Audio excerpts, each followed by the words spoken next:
안녕하십니까? 마국부동산TV 심규진입니다. 이번 영상에서는 이 앞으로 윤석열 정부가 들어서면서 이 윤석열 정부의 부동산 앞으로 시장 전망을 해보는 시간을 가져보려고 하는데요.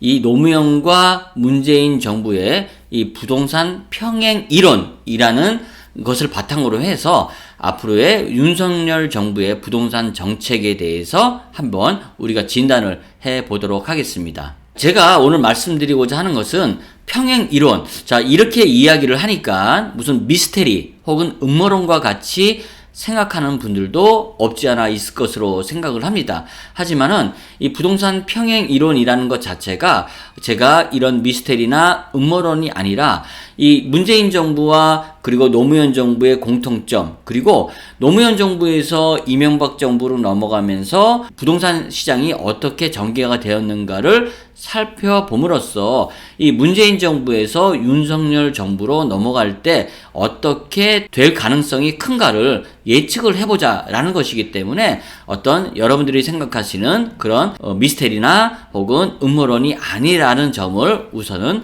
밝혀두도록 하겠습니다. 자, 그런데 왜 노무현과 문재인 그리고 이명박과 윤석열을 이렇게 비교를 하느냐? 우리가 대표적으로 이런 부동산 정책에 대해서 강하게 규제책을 냈던 대통령이 대표적으로 노무현 대통령이었고요. 그 뒤를 이어서 문재인 대통령이 가장 큰 부동산에 대해서 규제 정책을 세웠던 그러한 대통령이었기 때문에 그 이어서 대통령이 된 정부의 부동산 시장을 살펴봄으로써 우리 이 윤석열 정부의 부동산 시장을 진단해 볼 수 있다라는 점에서 여러분들께 말씀을 드리는 것입니다. 자, 그러면요, 우선은 여러분들이 아셔야 될 것이 노무현 정부에서의 부동산 정책, 그리고 문재인 정부에서의 부동산 정책, 그리고 이명박 정부에서 부동산 정책, 그리고 윤석열 정부에서 어떤 부동산 정책을 쓸 수 있는지에 대해서 우선은 여러분들이 아셔야 되겠죠. 하지만 여러분들이 굉장히 복잡하게 생각할 수 있는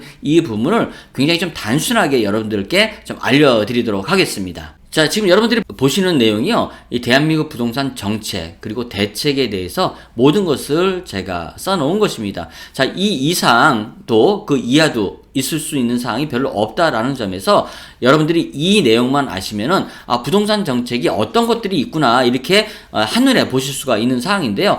세금, 금융, 그리고 공급, 청약, 그리고 임대, 그리고 뭐 지구 지정 이런 것들에 의해서 부동산 정책은 만들어지고 시행이 된다라고 여러분들이 생각을 하시면 될 것 같습니다. 예를 들어서 세금 같은 경우에 양도세 중과, 그리고 뭐 취득세를 8%, 12% 뭐 중과한다. 그리고 종부세를 새롭게 신설한다. 뭐 이런 점들이 문재인 정부에서 뭐 새롭게 두각이 된 것이고요. 뭐 예를 들면은 취득세 같은 경우에는 박근혜 정부 때였죠. 뭐 4%에 있던 거를 주택 같은 경우는 1%로 줄였지 않습니까? 뭐 이런 정책을 통해서 부동산 정책이 뭐 규제가 되는가 혹은 완화가 되는가 이런 식으로 결정이 된다라는 것이죠. 그리고 금융 같은 것도 말입니다. 예를 들어 금리 같은 경우에는 뭐 전체적인 한국은행 기준금리가 있지 않습니까? 뭐 세계적인 뭐 이런 경제 상황에 맞춰가지고 금리가 결정이 되는 부분도 없지 않아 있습니다. 자, 하지만은 LTV, DTI, DSR은 충분히 이러한 정책에 의해서 조금 완화도 되고 또 규제도 되는 그런 정책으로 여러분들이 볼 수가 있는 것이죠. 그리고 신도시, 택지 개발, 그리고 재개발, 재건축에 대한 이런 공급 문제도 각 정권에 따라서 굉장히 많이 달라지죠. 이번 문재인 정부에서 가장 문제점으로 대두되고 있는 것이 무엇입니까? 공급을 많이 하지 않았기 때문에 부동산 가격이 많이 상승을 했다. 뭐 이렇게들 이야기를 합니다. 하지만은 우리가 노무현 정부 때 판교 신도시를 건설을 했죠. 자, 그럴 때도 부동산 가격은 많이 올랐습니다. 또 이번에 3기 신도시도 발표를 했죠. 너무 늦게 발표를 했기 때문에 부동산 가격을 잡지 못했다? 저는 또 이렇게 볼 수만은 없지 않느냐 생각을 합니다. 또 예를 들어서 택지 개발 같은 경우에는요, 우리가 지금 요즘에 이슈가 되고 있는 좀 말이 좀 조심스러운 부분도 없지 않아 있는데 대당동 같은 경우에도 이 공급, 택지 개발 그러한 지구였지 않습니까?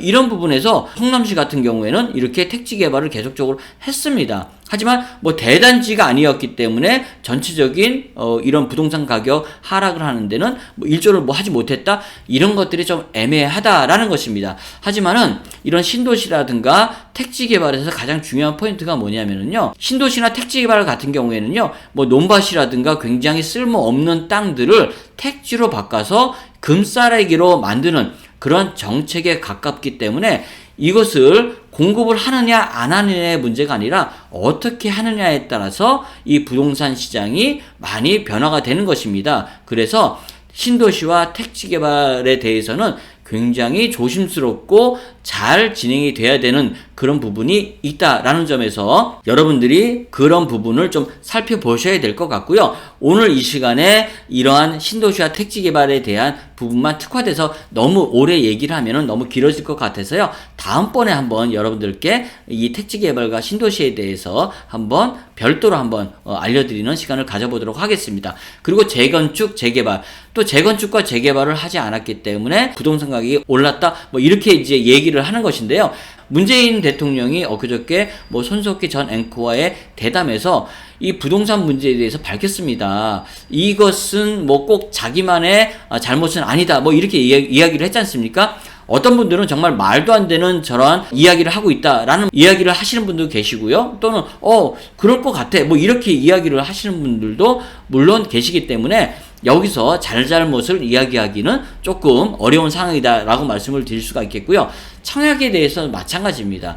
순위를 정하고 또 전매 제한을 하고 또 분양가 상한제라든가 이런 것들을 통해서 저렴하게 공급하려고 하는 그런 의지를 보였기 때문에 잘한 정책이다, 또 이렇게 또 이야기하시는 반면에, 예를 들어서 청약이라는 것 자체, 이 자체가 사실은 굉장히 정부에서 공급에 대해서 너무 많이 개입을 하는 것이 아니냐, 이런 이야기도 사실 있는 것입니다. 누구나 다 이 청약을 할 수 있고 공평하게 가져가야 되는데 집이 없는 사람들을 위주로 또 부양가족이 많은 사람들을 위주로 하다 보니까는 이것이 정상적인 것이 아니라 왜곡된 어떤 그런 부분도 많이 생기기 때문에 순위라든가 또 혹은 가점제라든가 또 전매 제한, 이런 것들이 꼭 좋다고만은 얘기할 수 없는 부분이고요.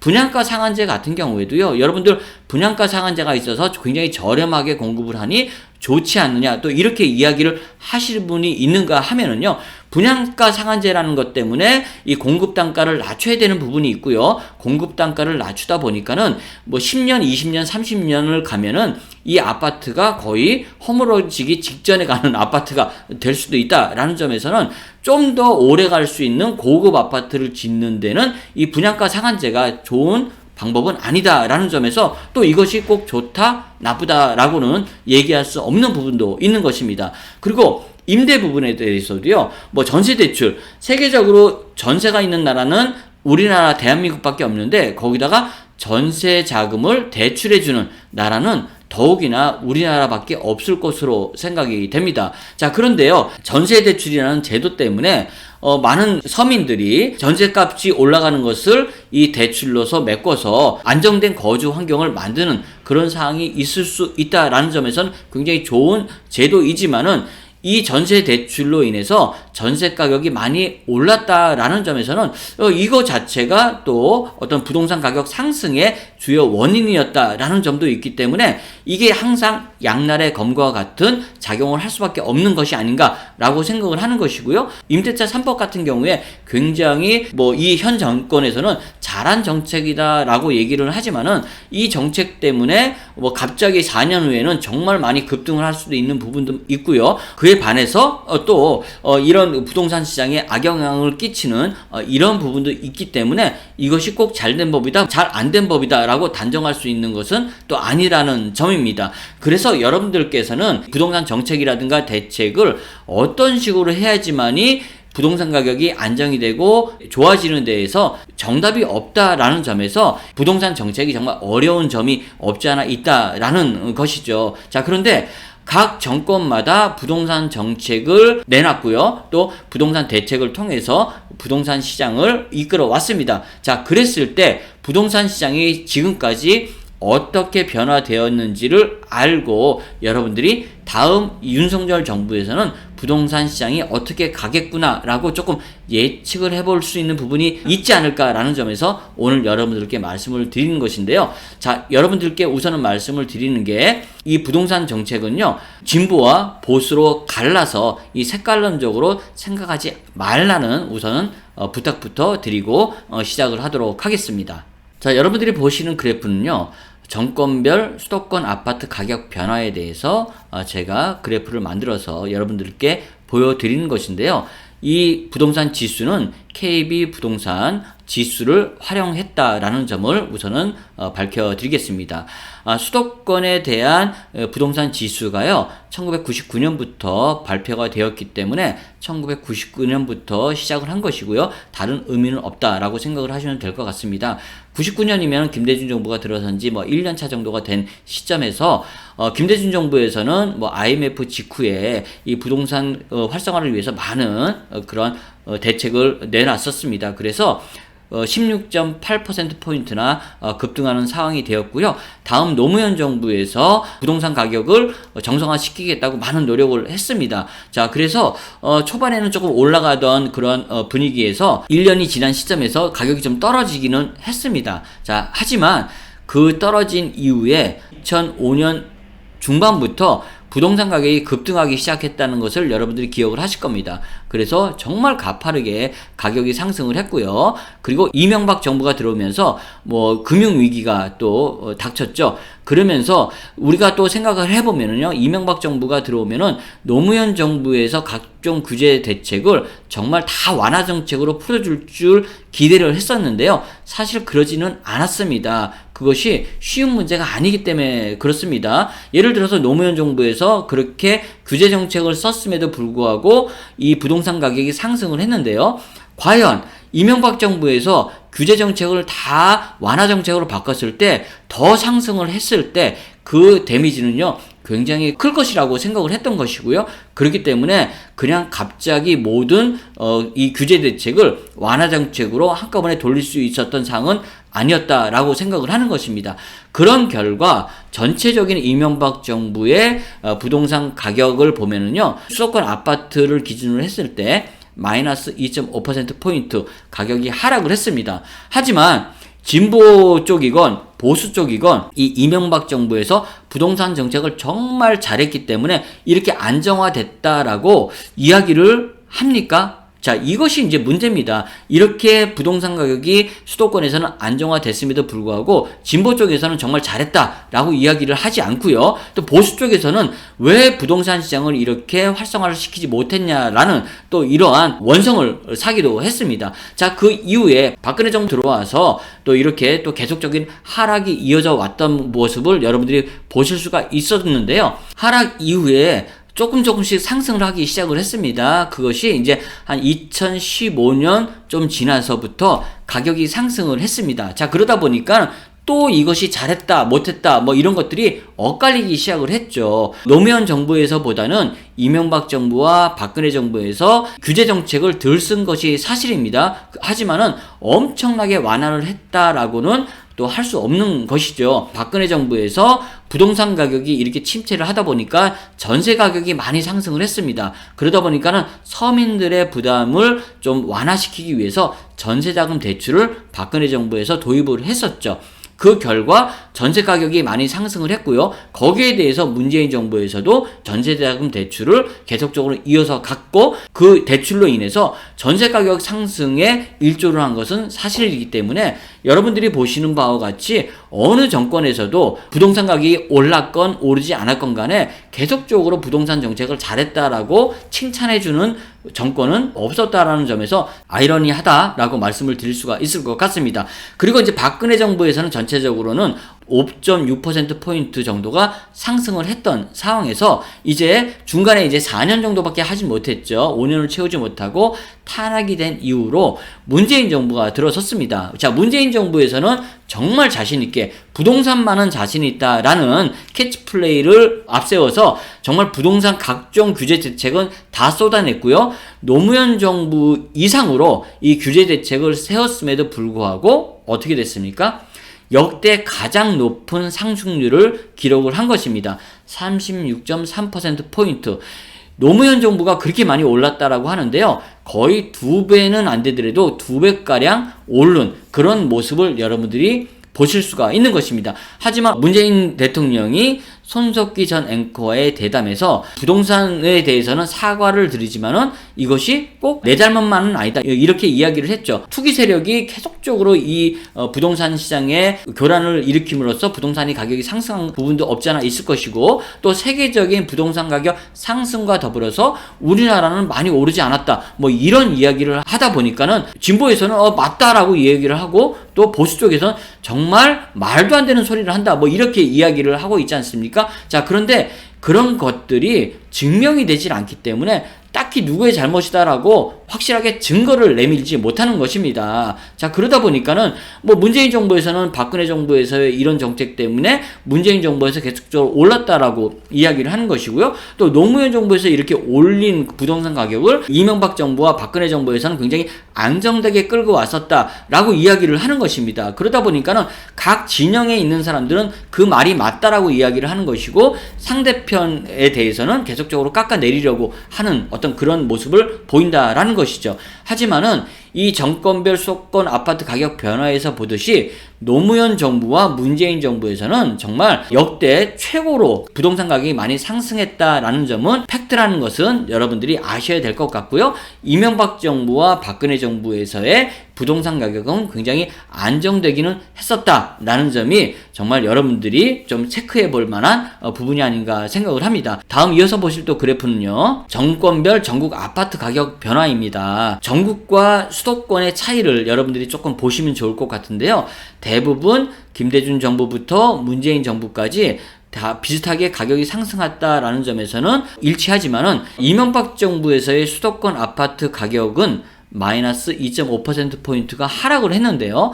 전국적인 아파트 가격 변화를 보면요. 9.09%포인트가 상승을 했습니다. 자, 그래서 뭐 가장 많이 오른 정부는 27.66%로 문재인 정부가 1위인 건 맞고요. 그 다음이 김대중 정부가 또 14.7%포인트, 그리고 노무현 정부가 14.4%포인트인 것이고요. 가장 적게 오른 정부가 박근혜 정부였던 2014년부터 2017년 사이에 6.56%가 가장 적게 오른 그러한 모습을 여러분들이 보실 수가 있는 것입니다. 이 부동산이라는 것은 국지적인 그런 현상이 뚜렷하게 나타나는 것이기 때문에 어디를 중점적으로 보느냐에 따라서 이렇게 그래프가 변경될 수 있다라는 점들을 여러분들이 보셔야 될 텐데요. 앞서서도 그렇고 제가 이 전국 아파트 가격 변화에서도 보면은 제가 이렇게 점을 찍어놨는데요. 그 점들은 정권이 들어오고 나서 2년이 지난 시점에서의 그런 포인트들을 제가 찍어 놓은 것입니다. 자, 보시면은요. 항상 그때쯤에서 가격이 상승하는 그런 모습을 볼 수가 있는데요. 이런 것들이 이 앞서서 말씀드렸던 부동산 정책들이 계속적으로 반복이 되기 때문에 공통적으로 나타나는 특징이 있다라는 사실을 여러분들에게 보여드리기 위해서 제가 이 그래프를 보여드리는 것입니다. 자, 그러면 노무현 정부와 문재인 정부에서 가격이 급등한 것은 사실이고요. 노무현 정부와 문재인 정부에서 부동산 규제책을 많이 내는 것도 사실이라는 것입니다. 자, 그러면 노무현 정부에서 이명박 정부로 넘어갔을 때 이명박 정부가 가장 부담스러웠던 것은 각종 규제책을 썼음에도 불구하고 부동산 가격이 상승을 했다라는 것입니다. 자, 그렇기 때문에 이명박 정부에서 우리가 기대했던 완화 정책을 충분하게 쓸 수 있는 상황이 처음에는 되지 못했다라는 것입니다. 이렇게 규제 대책을 쏟아냈음에도 불구하고 상승했던 그런 점에서 완화 정책으로 바로 돌렸을 때 부동산 가격이 또 상승을 하면요. 그 부담감이 엄청날 수밖에 없는 것이고요. 이번 문재인 정부에서 노무현 정부 때보다 더 많은 규제 대책을 내놓았음에도 불구하고 더 많이 오른 상황에서 윤석열 정부가 들어와서 또 이것을 바로 완화 정책으로 갑자기 180도 돌리기는 정말 부담스러울 수밖에 없다라는 사실을 여러분들이 아셔야 된다라는 것입니다. 그래서 얼마 전에 인수위에서는 부동산 정책에 대해서 속도 조절을 하겠다 뭐 이렇게 발표를 했었죠. 자, 이것이 저는 그렇게 예측을 했었습니다. 갑자기 어떤 모든 것을 다 풀어줄 수 있을 만한 사항이 쉽지 않을 거라는 것이죠. 우선은 의석수 자체가 과반수가 되지 않기 때문에 법을 바꿔야 되는 부분에서 이 민주당의 협조가 없이는 불가능한 점이 있고요. 또 두 번째로는 강제로 바꿨을 때 부동산 가격이 상승하는 이런 부분들을 이 윤석열 정부에서도 굉장히 부담스러울 수밖에 없지 않느냐라는 점에서 갑자기 180도로 완화 정책으로 모든 것을 바꾸기는 힘들 것이다 라는 점이라는 것입니다. 그러다 보니까는 이 악순환의 연결고리가 계속적으로 이어질 수밖에 없는 것이고요. 그렇게 됐을 때 이 윤석열 정부에서는 속도 조절 차원에서 갑자기 바꾸는 것이 아니라 점진적으로 바꾸려고 하는 것이 될 것이고요. 그러다 보면은 우리가 기대했던 완화 정책이 갑자기 나오지 않으니까는 이것이 또 실망하는 그러한 시장 반응이 나올 수 있다라는 점에서 앞으로 한 2년 정도는 부동산 시장이 큰 변화 없이 갈 수밖에 없지 않느냐라고 예측을 해볼 수가 있는 것입니다. 자, 그런데 그 원인 자체를 진보 쪽에서는 또 이렇게 이야기를 하겠죠. 문재인 정부에서 잘 이것이 해왔기 때문에 이제 윤석열 정부에서 그 결과가 나타나는 것이다 라고 이야기를 또 하겠죠. 자, 그러다 보니까는 이 연결고리가 계속적으로 이어져 가는 것입니다. 그렇기 때문에 이런 악순환의 연결고리를 끊기 위해서는 지금과 같은 이러한 정책에서 좀 벗어나야 될 텐데요. 사실상은 여러분들이 보시다시피 저기서 어떤 또 특별한 대책이 나올 수 있는 부분이 많이 없습니다. 이렇기 때문에 부동산 시장이 오를 것이다, 안 오를 것이다 라고 이야기를 하는 것 자체가 그 결과는 나오더라도 그 원인에 대해서는 증명하기가 굉장히 어려운 부분이 있다라는 점을 여러분들이 아셔야 될 것 같고요. 자, 그런데 지금까지 이 부동산 시장을 바라보면은요, 오를 만큼 올랐다라는 상황에서 또 올랐다라는 점에서는 저는 또 앞으로 부동산 시장이 더 오를 수 있는 가능성은 충분히 있다라고 생각을 하는 것이고요. 또 거품은 언젠가는 붕괴된다라는 점에서 또 저 또한 동의를 하기 때문에 그것이 좀 연착륙이 될 만한 부동산 정책이 나와야 된다라는 점에서 일본과 같이 그렇게 급격하게 또 부동산 가격이 하락을 하면요, 전체적인 이 시장 경제가 무너질 수 있는 그런 단점이 있기 때문에 굉장히 조심스러운 부분이 있다 생각을 하는 것이고요. 오늘의 결론을 좀 여러분들께 말씀을 드리면은 부동산 시장이 가파르게 오르거나 가파르게 내리지는 않지만은 2년 정도 후에는 가격이 다시금 상승할 수 있는 그런 상황은 된다라는 것이 오늘의 제 결론이고요. 정부의 과도한 시장 개입은 계속적으로 악순환의 연결고리를 계속적으로 이어가는 그러한 상황을 만들 수밖에 없다라는 점을 오늘 좀 말씀을 드리도록 하겠습니다. 마곡부동산 TV에서는요, 이 마곡부동산뿐만 아니라 전반적인 부동산 시장에 대해서도 여러분들께 제가 아는 한은 말씀드리도록 하겠습니다. 좋아요와 구독이 제 또 힘이 될 수 있는 부분이기 때문에 많이 눌러주시고요. 다음에 더 좋은 내용으로 찾아뵐 것을 약속드리면서 오늘은 이만 마치도록 하겠습니다. 감사합니다.